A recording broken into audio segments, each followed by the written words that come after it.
Hi everyone and welcome back to my channel. Happy 19th day of Inkvent and happy 5th day of Hanukkah. Today is also my Hebrew birthday. It began yesterday at sundown, but because of the way the Hebrew calendar is arranged, it continues throughout sundown today. So if you guys watch all the way to the end, I will give you a blessing for my Hebrew birthday because it is traditionally said we have the power to give and receive blessings on the Hebrew birthday. And mine, Hebrew birthday, the 29th of Kislev, the 5th night of Hanukkah, is also said to be the holiest night of the holiday for reasons no one is really sure. But anyway, number 19 is right here. I hope it's as much of an awesome surprise as yesterday's birthday present ink was. Let's pull it down so it opens. It's so hard to open some of these tabs, and I really do appreciate all the wonderful, lovely details that went into this calendar. Like, oh, I didn't realize, oh, all these fountain pen nibs are in snowflakes and icicles. Just a wonderful work of art. This is light blue. This is called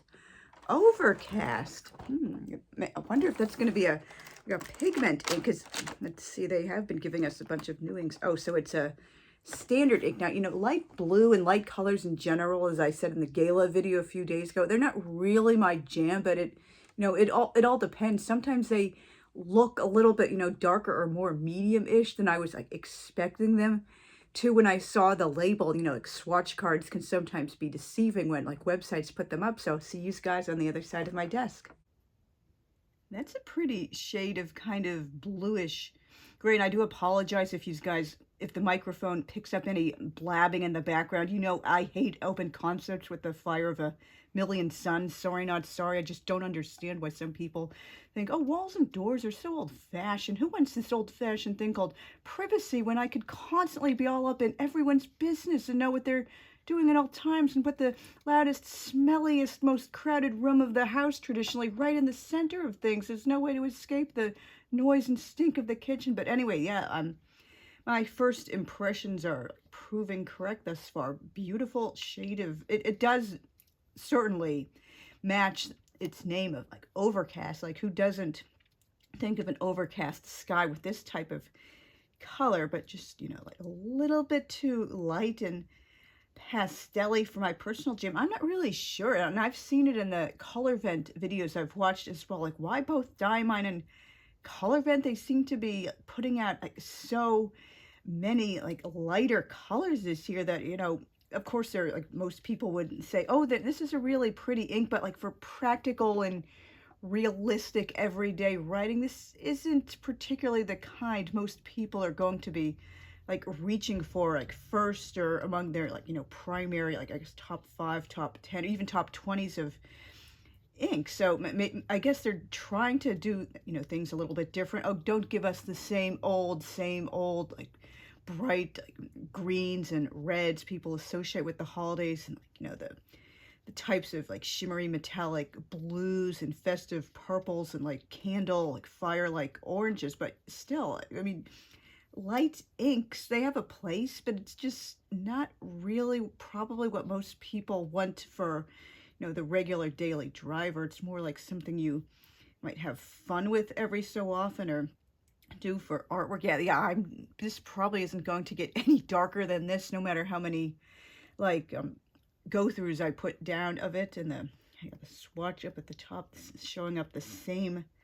type of color. So I'm really curious to know like what exactly was driving them when they decided, oh, we're gonna be doing lots of really, really light pastel-y shades this year. Maybe just because they felt there were too many dark and medium tones. And like previous years, I'll have to do a tally at the end as part of my like prep for the wrap-up video, like how many of these inks were light and how many would I consider more medium. But it does seem to be kind of a wet ink, unless I just put a lot of ink on the brush for the go-through. Hopefully nothing is bleeding through onto the other page. And now that I'm looking at it closer under the light, it seems kind of like a chroma shader, sort of like some of the Sailor inks. I'll be pulling those out at the end for a comparison swatches. But yes, so far this is not going to be on the list of inks I would probably get a full bottle of, but again, I do appreciate its beauty.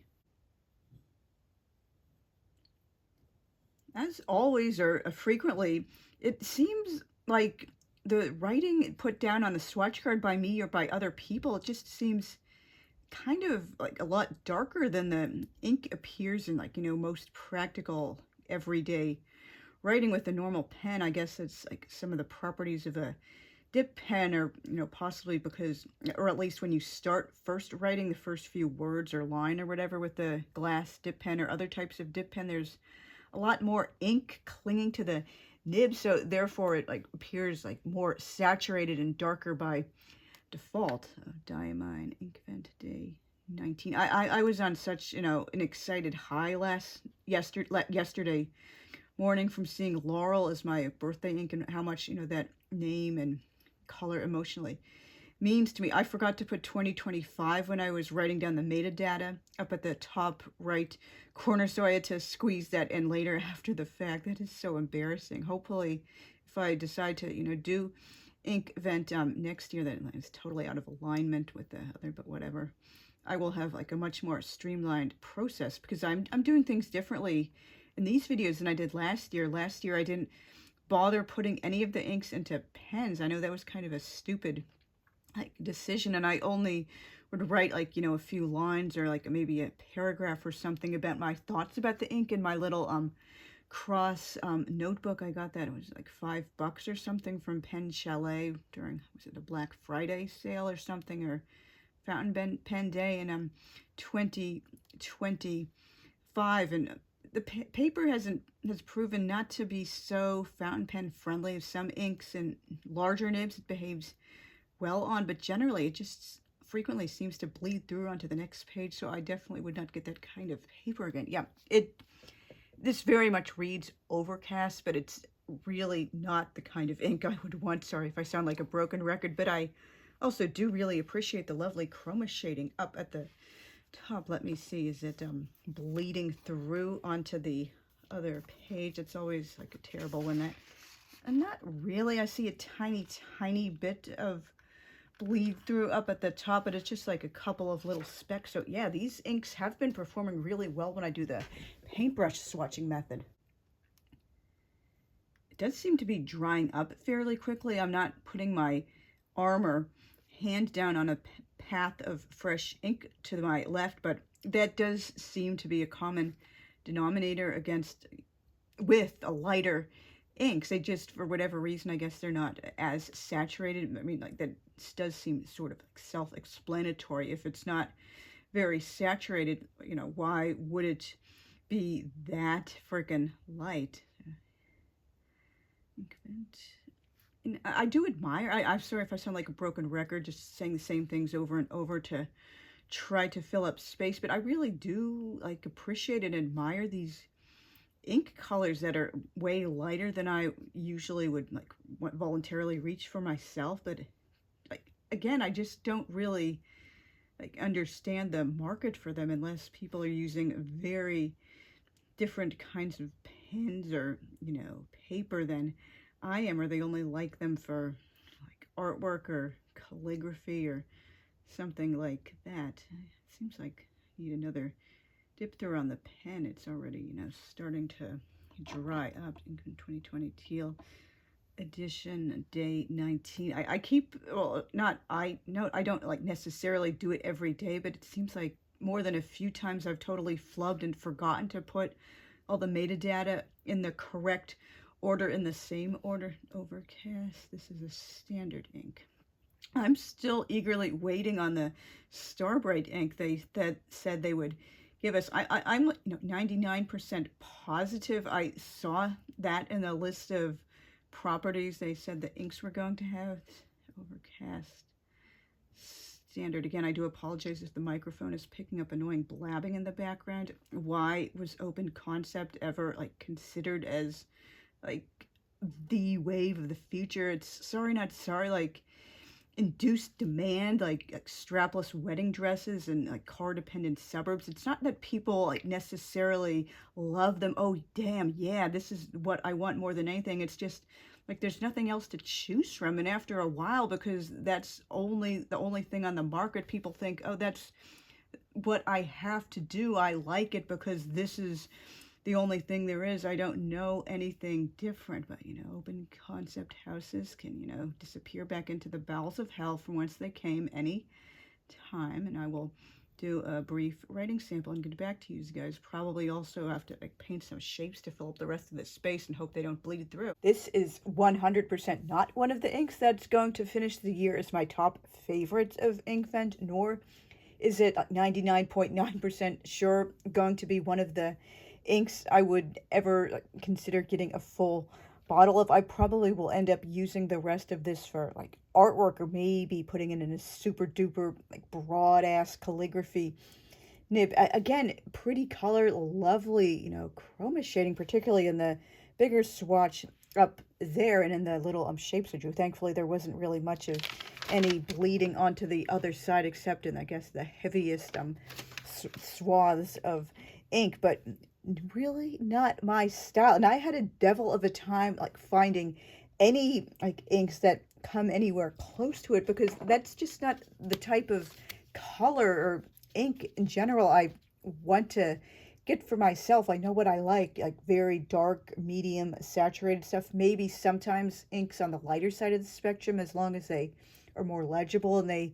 tend towards, I guess, the darker side of the light spectrum, or towards the medium side of, you know, that portion of the color wheel. This was one of my free birthday samples from Goulet last year. Ferris wheel press storied blue, like dollars to donuts. I would not get a full bottle of this, like way too dry and too light. And by the way, when I got my birthday email from Goulet yesterday, what's up with that? They're only down to giving away 5 birthday inks now. They gave away 8 before, so seriously. And this was also among the free birthday samples from them last year. Sailor Ink Studio 341. I'd be interested in putting this in a pen to see how it writes. Like, hopefully it wouldn't end up much lighter than the swatch card like gives the impression of, because this is a really nice like medium-ish sort of tealy ink. I think it's a good match, although like this looks more like, you know, legible and like practical and realistic. And I know this isn't like more, it's not really the same side of the color spectrum. This is a more definite blue, and Overcast seems to lean more towards green, like, you know, again, the overcast sky, that maybe the overcast choppy ocean waves. This doesn't really look similar held up together, but I think it looked somewhat close, because in the writing sample it is, you know, lighter, sort of like, you know, bleeding over into the territory between like, you know, light green, light teal, and, you know, light-ish blue. And these were the free samples I got from Gold Spot a couple of years ago when I got their Cobra Sailor Pro Gear Slim Cobra Blue, and they gave away 5 ink samples along with it, along with a really cool like blue Cobra miniature car pen rest. That was totally awesome. So this is, you know, Hawaii's purple, but it is a chroma shader, so it has, you know, a similar kind of look to it. And then there was Neko Yanagi. I would actually be interested in trying this out in a broader nibbed pen just to see how it, you know, writes, but I really don't know if I would want to commit to a full bottle until I've, you know, seen how it actually, you know, performs and writing outside of the swatch card, because I do really like this chroma shading in that really beautiful shade of purple. This is Sailor Manyo Haha, which is a very polarizing ink. I certainly see some similarities of the chroma shading and the very light shade, but this, again, Overcast leans more green, and Haha leans like way more towards the blue side of the spectrum. I guess that was, you know, all I had. The other 2 Sailor samples were like teal and darkish blue.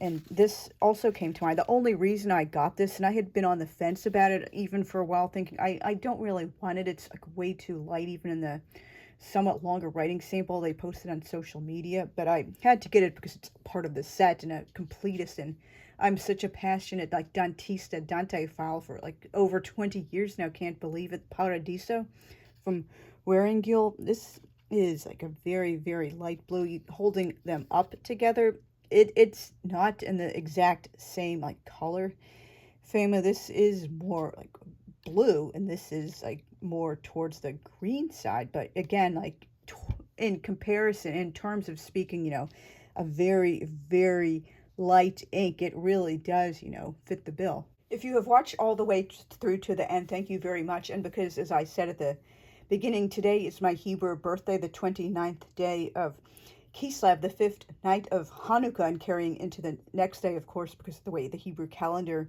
shakes out. It is said we have the power to give and receive blessings on our Hebrew birthday. I guess the spirituality force is like much more strong with us that day for like mystical, holy, whatever reason. So I would like to bless all of you guys with a wonderful rest of Hanukkah, Christmas, New Year's, Kwanzaa, a wonderful new year of 2026 full of like happy things, blessings, like much more good than bad, a great winter and the rest of your holiday season. Whatever you wish for in your dearest heart may come true for you. And if you would like to in turn give me a blessing, just hope that I will finally be able to get out of this car-dependent suburb and back into a community with a real Jewish community that I don't have to like be isolated from so much of the time, a large community like I came from, with more active and vibrant, and also hopefully that I would finally find a husband and have children before time runs out. So